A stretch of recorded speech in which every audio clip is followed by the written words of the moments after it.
AP తెలంగాణలో భారీ వర్షాలు పడుతున్నాయి. వర్షాలకు వరద పోటెత్తుతున్నాయి. నిండు కుండల్లా ప్రాజెక్టులు మారాయి. జలాశయాల్లో భారీగా వరద నీరు చేరుతూ ఉండటంతో దిగువకు నీటిని విడుదల చేస్తున్నారు అధికారులు. ముంపు గ్రామాల ప్రజలను సురక్షిత ప్రాంతాలకు తరలిస్తున్నారు. అధికారులు అప్రమత్తంగా ఉండాలని సీఎంలు, మంత్రులు సూచిస్తున్నారు. వరదలపై ఎప్పటికప్పుడు సమీక్షలు నిర్వహిస్తున్నారు. ముప్పు వాటిల్లకుండా చర్యలు తీసుకోవాలని సూచిస్తున్నారు. రంగంలోకి ఎన్డీఆర్ఎఫ్ బృందాలను దింపారు.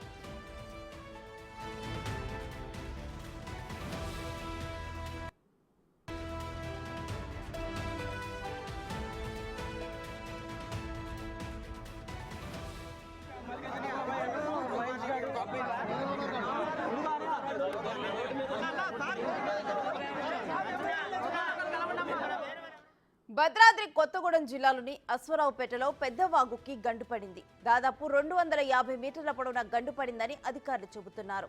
2 రోజులుగా ఎడతెరిపి లేకుండా కురుస్తున్న వర్షాలతో వాగు ఉప్పొంగుతోంది. దీంతో నీటి మట్టం 18.6 అడుగులు దాటింది. 3 క్రస్ట్ గేట్లలో ఒకటి పనిచేయటం లేదు. దీంతో కట్ట తెగిపోయింది.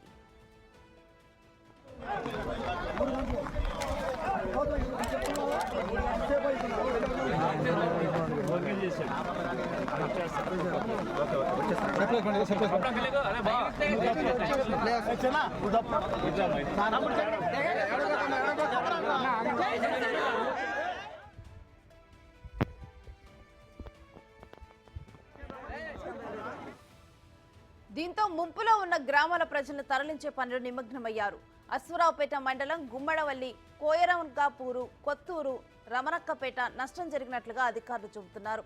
ఏపీలోని ఏలూరు, వేలేరుపాడు మండలం కమ్మరిగూడెం, బంటిబండ, కోయమాధారం, కొత్త పూచిరాల, పాత పూచిరాల, అల్లూరి నగర్, సొందిగొల్ల, గూడెం, వసంతవాడ, గుల్లవాయి గ్రామాలకు నష్టం జరిగింది.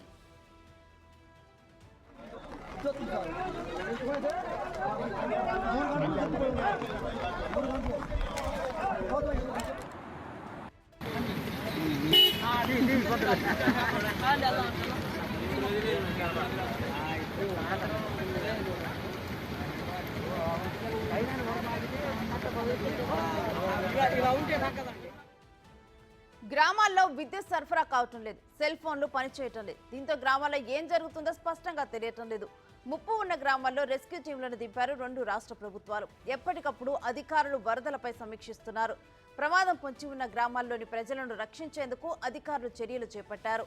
నిన్న వాగులో చిక్కుకున్న 28 మందిని హెలికాప్టర్తో రక్షించారు.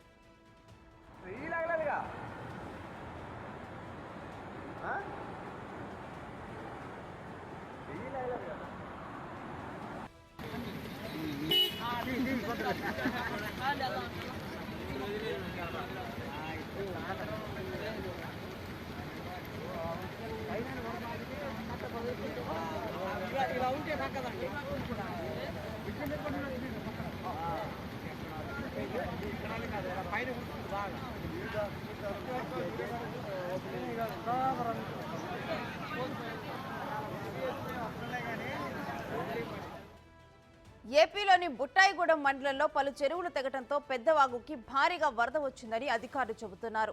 అనూహ్యంగా 70,000 క్యూసెక్ల నీరు చేరటంతో ఆనకట్టకు గండిపడిందని అధికారులు అంచనా వేస్తున్నారు. మరోవైపు అధికారుల నిర్లక్ష్యమే పెద్దవాగు ప్రాజెక్టు గండికి కారణమనే విమర్శలు వినిపిస్తున్నాయి. 2 రోజుల క్రితమే ప్రాజెక్టు పూర్తిస్థాయి నీటి మట్టానికి చేరుకున్నా అధికారులు స్పందించలేదనే ఆరోపణలు ఉన్నాయి. భారీ వర్షాలు ఉన్నాయని వాతావరణ శాఖ హెచ్చరించిన ఒక్క గేటు కూడా తెరవకపోవడంతో ఈ పరిస్థితి వచ్చిందంటున్నారు కొందరు నిపుణులు.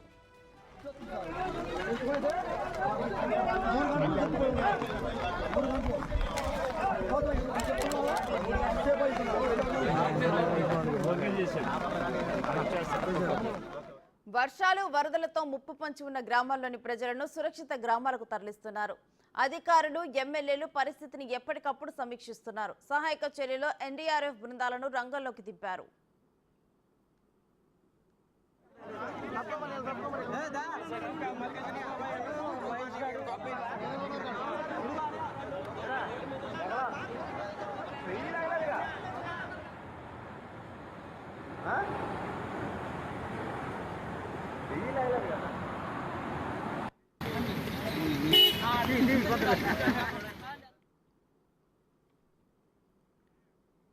ఇక ఇక ఇదే అంశానికి సంబంధించి మరింత సమాచారం మా ప్రతినిధి భాస్కర్ అందిస్తారు. భాస్కర్, వర్షపాత నమోదుతో అసలు ఖమ్మంలో పరిస్థితులు ఏ విధంగా ఉన్నాయి?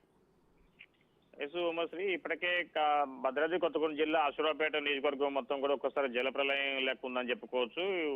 గత 2 రోజుల నుంచి కురిసినటువంటి వర్షాలకు వాగులు వంకలు పొంగిపోవడంతో పరిసర ప్రాంతం అంతా కూడా ఒకవైపున బుర్గంపాడు మండలంతో పాటుగా ఒకవైపున వేలేరుపాడు, మరోవైపున చూసుకుంటే మొత్తం అసురాపేట మండలాలు మొత్తం కూడా జలమయ వైపున ఆ ప్రాంతాల్లో ఉన్నటువంటి జనాలు మొత్తం అస్తవ్యస్తంగా తయారైపోయిన జనజీవన అంతా అని చెప్పుకోవచ్చు. మరోవైపు చూసుకుంటే కనుక ఇప్పటికే అక్కడ నీటి సామర్థ్యం ఓవరాల్ గా 18,000 క్యూసెక్ల వరకు కూడా ఇప్పటికే నీటిని దిగువ విడుదల చేసి మొత్తం మూడు గేట్లు ఉన్నటువంటి యొక్క నీటి యొక్క సామర్థ్యాన్ని ఆ పేదవాకు సంబంధించిన 3 గేట్లే ఉన్నాయి. మొత్తానికి అయితే మాత్రం ఒక గేటు మొరాయించినంత 2 గేట్ల నుంచి సుమారు ఒక గేట్ నుంచి 13,000 క్యూసెక్ల నీరు దిగువ ప్రాంతానికి వదులుతారు. మొత్తానికి అయితే మాత్రం గతంలో ఎన్నడూ లేని విధంగా ఈ యొక్క 40 సంవత్సరాల వరకు కూడా ఇలాంటి ప్రాజెక్టుకు మొదటిసారి గడ్డ పడటంతో ఆందోళన వ్యక్తం చేశారు పరిసర ప్రాంత ప్రజలు. మరోవైపు చూసుకుంటే కనుక 1982లో అప్పుడు ఆనాటి ముఖ్యమంత్రిగా ఉన్నటువంటి జలగం వెంకటరావు ఆ పేదవాగుకు సంబంధించినటువంటి ప్రాజెక్ట్ నిర్మాణం చేశారు. అక్కడ 3 గేట్లు ఏర్పాటు చేయడం కూడా జరిగింది. దాంతో పాటు చూసుకుంటే కనుక అప్పుడు 81లో కట్టిన తర్వాత 86లో బొంగబడింది. తర్వాత మరలా ఇప్పుడు తాజాగా నిన్న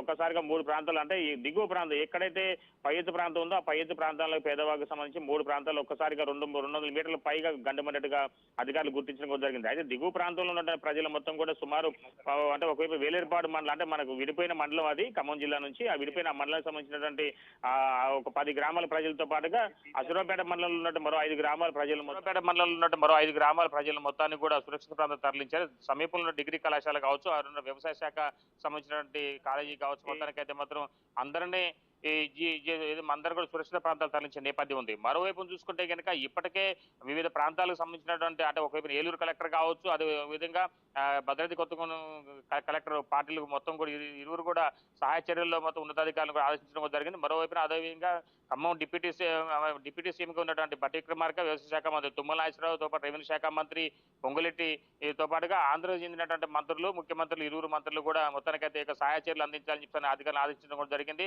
ఎన్డీఆర్ఎఫ్ సిబ్బంది కూడా 2 ప్రత్యేక హెలికాప్టర్ల ద్వారా ఆర్మీకి సంబంధించిన హెలికాప్టర్ ద్వారా కూడా సహాయ చర్యలు అందించేందుకు కూడా నిన్న వాగులు చిక్కున్నటువంటి అంటే కట్టమైసమ్మ దగ్గర ఉన్నటువంటి పనులకు పోయేటువంటి కూలీలు సుమారు 30 మంది పైగా వాగు సమీపంలో ఉన్నారు. వాళ్ళందరూ సురక్షిత ప్రాంతాలకు రాత్రి కాస్త లేట్ అయినా సరే తరలించే నేపథ్యం ఉంది. మరోవైపున మాత్రం మరో పరిసర ప్రాంతంలో ఉన్న కట్టమైసమ్మకు సమీపంలో ఉన్నటువంటి మరో గ్రామాలు ఉన్నటువంటి ఇది మన వ్యవసాయ కూలీలు కావచ్చు, అది పశువుల కాపర్లను కూడా చెట్టుపైకి ఎక్కిన వాళ్ళందరూ కూడా మొత్తానికైతే మాత్రం సురక్షిత ప్రాంతం తరలించే నేపథ్యం ఉంది. వేరే చూసుకుంటే కనుక రాత్రి వరకు కూడా హైటెన్షన్ వాతావరణం ఉంది. అంటే ప్రాణాలు గుప్పెట్లో పెట్టుకున్న ఆ పరిసర ప్రాంత లోతర ప్రాంత ప్రజలు మొత్తం కట్టుబట్టలతో పునర్వాస కేంద్రాలు తరలించాల్సిన పరిస్థితి ఏర్పడింది. అక్కడ ఉన్నటువంటి ఎమ్మెల్యే జారీ ఆదినారాయణ నేతృత్వంలో మొత్తానికి సహాయ చర్యలు మాత్రం ముమ్మరంగా ఏర్పాటు చేయడం కూడా జరిగింది. కానీ ఉదయం అంటే రాత్రి 10:30 తర్వాత నుంచి కూడా ఎలాంటి వర్షం లేకపోవడంతో అధికారులు ఊపిరి పీల్చుకోవడం కూడా జరిగింది. ఒకవేళ అదే వర్షం కనుక కంటిన్యూ అయితే కనుక కట్ట దిగిపోతే మాత్రం సుమారు వేలేరుపాడులో ఉన్నటువంటి 10 గ్రామాల పైగా పూర్తిగా నీటి మట్టం ఉండేదని చెప్పిన అధికారులు అంచనా వేసిన నేపథ్యం కూడా ఉంది. అయితే ఏది ఏమైనా సరే మాత్రం ఇలాంటి అంటే ఈ గతంలో ఎన్నడూ లేని విధంగా ఒక్కసారిగా వరద పోటు ఉండటం వల్లనే ఇలాంటి ఏర్పాటు అయింది. అంటే బొంగబడింది పలు ప్రాంతాల్లో పడింది. తర్వాత అత్యధికంగా వర్షపాతం నమోదు కావడంతో పాటుగా అధికంగా వరద పోటు వచ్చిందని చెప్పని ఆ అధికారులు అంచనా వేసినారు. అయితే మొత్తానికైతే గతంలో కూడా దీనిపై వ్యవసాయ శాఖ మంత్రిగా ఉన్నటువంటి తుమ్మల నాగేశ్వరరావు కూడా పేదవాళ్ళకు సంబంధించినటువంటి 3 గేట్ల మరమ్మతులకు సంబంధించిన విషయం కూడా అధికారుల దృష్టి తీసుకెళ్లారు. కానీ అధికారులు మాత్రం నిమ్మకం వ్యవహరించారు ఇరిగేషన్ శాఖ అధికారులను చెప్పుకోవచ్చు. Umashree. Right, thank you Bhaskar.